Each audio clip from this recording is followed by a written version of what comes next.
हम पढ़ रहे हैं अतुल कुमार राय द्वारा लिखी गई पुस्तक चांदपुर की चंदा।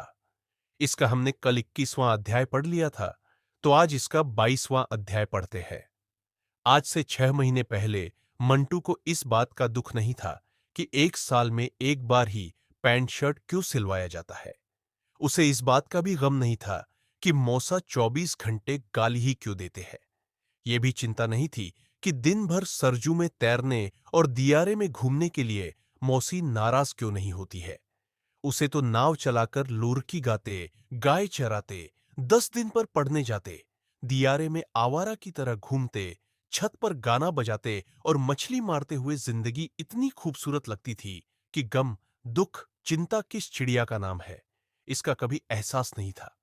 एक बार की बात है, जेठ की दोपहरी जल रही थी। उत्तर टोला जाते समय पिंकी एक गली में टकरा गई। दोनों आमने सामने हो गए, लेकिन पिंकी ने मंटू की तरफ देखा तक नहीं।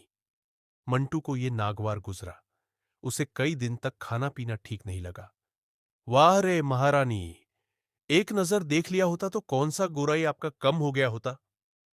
मंटू ने घर आते ही साउंड बॉक्स को उत्तर टोले की तरफ घुमाया और फुल वॉल्यूम में बजाया। जा बेवफा जा, तुझे प्यार नहीं करना, तना ही जी लेंगे हम, जब है तना मरना। उस समय पिंकी का न देखना ही जीवन का सबसे बड़ा दुख था। तब सारा जीवन उदास हो चला था। लाइट आते ही दिन में भजन की तरह 1 घंटा यही बजता था। जिंदगी की राहों में रंजो गम के मेले है, भीड़ है कयामत की, और हम अकेले हैं। नीचे से गुड़िया चिल्लाती तो कभी मौसी बोलती, रे आवारा, बजाने के लिए और कौनो गाना नहीं है। देखते ही देखते वो वक्त बीत गया। कुछ महीने बाद प्रेम की साधना में मंटू कामयाब हुआ। पिंकी ने खत में फिर लिखा, का पगला जाते हो जी, इक्के गणवा 4 घंटा बजाते हो। अब एक गाना दोबारा बजा तो सोच लेना, तुम्हारा लव लेटर चूल्हा में झोंक कर सारी आशिकी फूंक देंगे। मंटू ने नाव पर बैठकर मुस्कुराते हुए इधर से लिखा था, ए करेजा, जानती हो तुम खिसियाती हो तो लगता है कि चूल्हे पर गाजर का हलवा बन रहा है। मन करता है झट से मुंह में डाल ले। तुमको का पता कि तुम एक बार देख लेती हो तो शरीर का 1 किलो खून बढ़ जाता है। पिंकी ये जवाब पढ़कर कई दिनों तक खूब हंसी थी और इधर से लिखा था, ए बेवकूफ, थोड़ा बहुत पढ़ लिख लो, खून को किलो में नहीं लीटर में नाएंगे। मंटू ये जवाब देखकर दियारे में चिल्लाते हुए खूब दौड़ा था।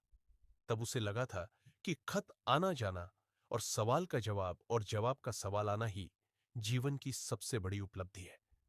उसने एक दिन फिर पूछा था, ए करेजा, हम जो तुमसे प्रेम करते हैं उसको किससे नाएंगे, किलो से कि लीटर से?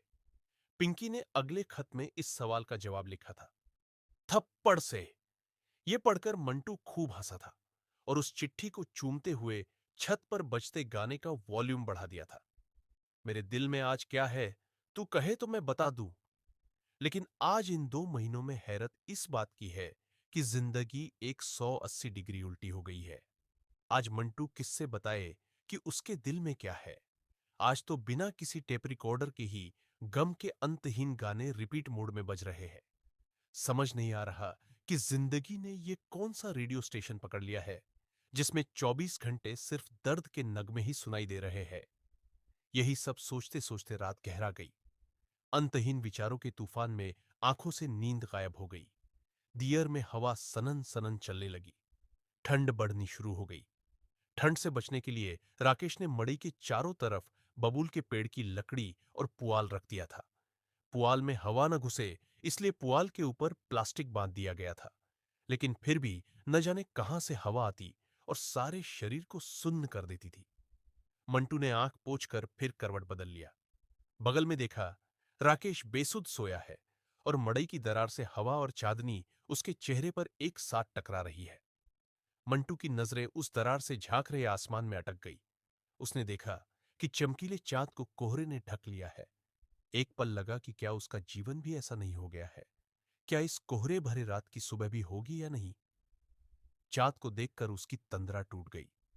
जब होश आया तब दियारे में सन्नाटा गूंज रहा था और उस सन्नाटे को जब तब सियारों की आवाज काट देती थी। आंखों की पुतलियों में दर्द उतर आया। कभी चांद को देखकर अपनी चंदा को याद करने वाले मंटू की आंखों की पुतली पर गुड़िया आकर बोलने लगी, रे आवारा खाना खा ले। कभी मौसी पूछने लगी, ए बबुआ मंटू खाना खा लो। मंटू चौंक कर उठ गया। इस बार रोया नहीं गया। अब तो चांदपुर का ऐसा कोई कंधा नहीं बचा जिसके ऊपर सिर रखकर मंटू रोया ना हो। कोई ऐसा शख्स नहीं बचा जिसने मंटू के आंसू पोंछकर सांत्वना के दो शब्द न कहे हो। मंटू ने देखा मोती उसके पैरों को चाट रहा है। गुड़िया की जब विदाई हुई थी तब भी उसने कई दिन तक कुछ खाया नहीं था। यहां तक कि गुड़िया के मरने से 3 दिन पहले मोती रात भर रोया था। लेकिन आज मोती मंटू के पैर चाटते हुए पूंछ हिला रहा है। मंटू उठकर बैठ गया। रमेश सर की शक्ल आंखों के सामने नाचने लगी। इधर गांव में हल्ला हुआ है कि रमेसर की मेहरारू और बेटी मर गई। मंटुआ आवारा हो गया। अब आगे नात ना पीछे पगा। दुनिया से बैराग हो गया। अब वो साधु बनेंगे।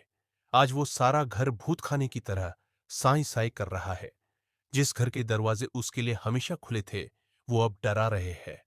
अब उस आंगन में सांझ होते ही झिंगुर बोलने लगते हैं। एक दिन तो मंटू को जाने की हिम्मत न हुई। उसने देखा दरवाजे के आगे लेटे पालतू कुत्ते मोती की आंखें भी भीगी है। मंटू मोती को लेकर इस पार आ गया। आज मोती की आंखों से भी नींद गायब है। आज तक मंटू को राकेश का सहारा था, लेकिन अब मंटू को लगता है कि एक और सहारा मिल गया है, वो है मोती।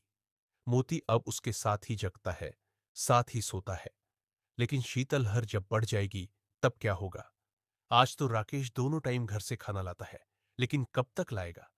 अभी तो राकेश के घर वालों को उस पर दया आ रही है, लेकिन कल से क्या होगा? काश आज मां होती। काश आज पापा उससे पूछ लेते एक बार मेरा हाल। आखिर मैं भी तो उनकी ही औलाद हूं। जीवन में पहली बार मंटू को मां और बाप की याद आई। याद आई मां जैसा ही स्नेह रखने वाली गुड़िया। उसको भी तो ईश्वर ने छीन लिया। जिस प्रेयसी को देखकर जीने की तमन्ना जगी, वो भी अब चाँदपुर छोड़कर जा रही। क्या अब ये दुनिया छोड़ देना उचित नहीं होगा? मंटू के मन में आत्महत्या जैसे विचार घूमने लगे। दिल के करीब रहे सारे चेहरे आंखों के सामने आने लगे। हाय पिंकी, तुम कभी मां थी, कभी बहन, कभी भाई और कभी गुरु। तुम प्रेयसी तो दिखी ही नहीं। पीले सूट में खूबसूरत सी पिंकी को याद करके मंटू फिर रोने लगा। इस बार रोते समय आंसू तो नहीं आए, मुंह से रोने की आवाज निकलने लगी। राकेश की नींद खुल गई। का हुआ रे मंटू? राकेश झकझोरने लगा। मंटू चुप हो गया। सारी रुलाई सिसकियों में बदल गई। मंटू उठ खड़ा हुआ। हम अब जा रहे हैं। राकेश आंख मलते हुए बैठ गया। का आधी रात को पगला गए यार। अब इसी सरयू में कूदकर मर जाऊंगा। कुछ नहीं बचा मेरे जीवन में। राकेश की नींद सच में खुल गई। पगलाओ मत, चुपचाप सो जाओ। 2 बज रहा होगा। तुम सो, हमें नींद नहीं आ रही। मंटू के कदम सरजू की तरफ बढ़ने लगे। राकेश का जी सासत में पड़ गया। वो पीछे दौड़ने लगा। अरे यार चल सो जा। सुबह चलेंगे ना उस पार। पिंकी की खबर लाएंगे। रात के 2 बजे गए थे। ठंडी हवा बहुत तेज चल रही थी। राकेश ने देखा मंटू कांप रहा है। उसने अपना शाल उड़ा दिया। 20 दिन से चुप कराते कराते ऊब गया है। लेकिन मंटू का दुख दोस्ती का साझा दुख है। उसने आसमान की तरफ देखकर कहा, चल अब सो जा भाई। सुबह चलेंगे पिंकी से मिलने। कहां पिंकी से मिलने? वो सहतवार जा रही है सिलाई कढ़ाई सीखने। कहीं रोककर मिल लेना। अब ये तुम्हारा रोना धोना हमसे देखा नहीं जा रहा है। मंटू के आंसुओं की रफ्तार कम हो गई। उसकी भौहें सिकुड़ कर पूछने लगी, तुमको कैसे पता कि पिंकी सहतवार जा रही है? 7 किलोमीटर दूर, साइकिल से। राकेश ने समझाया। हां भाई, तुमको बताना भूल गया। मंतोस्वा कह रहा था कि सांच को पिंकी लड़कियों को पढ़ा रही है। 10 दिन में 7वीं 8वीं 9वीं की 30 लड़कियां हो गई है। मंतोष की बहन भी तो उसी से पढ़ने जाती है। मंटू की आंखें इस नए समाचार से थम सी गई। आखिरी उम्मीद की चटक छादनी जिंदगी के इस अंधकार भरे दियारे में जलने लगी। एकाएक उसकी आवाज में परिवर्तन आ गया। तुमसे मंतोष कब मिला था? कल घाट पर सब चर्चा कर रहे थे कि पिंकी कोचिंग पढ़ा रही है, वो भी बिना फीस के। मंटू की हृदय गति परिवर्तित होने लगी। तुम झूठ बोल रहे हो। लास्ट लेटर में उसने कहा था कि ब्याह तय हो गया, हो सके तो भूल जाना। और आज पढ़ाने लगी। ये एकदम झूठ है। चलना मंतोष के यहां चल, अभी चल, पूछवा। राकेश को गुस्सा आया। पगला गए हो क्या? इस आधी रात को नदी पार करोगे? हवा देख रहे हो, बर्फ गिर रहा है। मंटू ने कहा, तुम सो, हम अकेले जा रहे हैं। इतना कहकर वो नदी की तरफ जाने लगा। आगे आगे मंटू और पीछे पीछे मोती। मंटू की चाल बढ़ गई, लेकिन अगले ही पल राकेश से रहा न गया। पीछे पीछे वो भी दौड़ने लगा। रुक रे, आ रहा हूं। मंटू ने चाल धीमी करके संतोष की एक गहरी सांस ली। थोड़ी देर में दोनों घाट किनारे आ गए। इधर घाट का नजारा वीरानगी और भयावहता के गीत गा रहा था। आसमान में चांद को जब तब बादल ढक लेते थे और तेज हवा में दियारे की ये रात हड्डियों से बात कर रही थी। राकेश के मुंह से सिसकारी निकल गई। आज जान लेकर मानोगे? मंटू ने नाव खोल दिया। बाढ़ के बाद आज पहली बार इतनी रात को नाव खुल रही थी। राकेश को डर था कि सुबह कोई बाबूजी से कह दिया तो आफत होगी, लेकिन मंटू के लिए वो कुछ भी कर सकता था। मंटू नाव में बैठ गया। सामने मोती पूंछ हिलाता रहा। सहसा मंटू का हृदय प्रेम से भर गया। उसने झट से उठकर मोती को भी नाव में बैठा लिया। पानी से टकराकर आने वाली हवा और तेज हो गई। मंटू ने असमान की तरफ देखा। चांदपुर की तरफ चांद झुक गया है, ठीक उत्तर टोले की तरफ। उसके दिल ने पूछा, क्या चांदपुर की चंदा सो रही होगी? चैन की नींद क्या वो अब बदल गई? क्या कल मिलने जाऊंगा तो बात करेगी? गांव के लोग का कहेंगे कि मौसी और बहन के मर जाने के बाद ये पिंकी के चक्कर में पड़ा है। न न, वो नहीं जाएगा। लेकिन मौसी और गुड़िया के बाद पिंकी ही तो है। नाव चलने लगी और मंटू के हृदय में द्वंद्व भी। मोती को उसने शाल ओढ़ाकर बाहों में भर लिया। राकेश ने जम्हाई लेते हुए चप्पू थाम लिया। सरजू के शांत पानी में चप्पू की आवाज किसी अनोखे साज सी बजने लगी। मंटू ने बड़े दिन बाद जम्हाई ली और उसी नाव पर लुढ़क कर सो गया। तो ये था इस पुस्तक का 22वां अध्याय। कल हम इसका 23वां अध्याय पढ़ेंगे।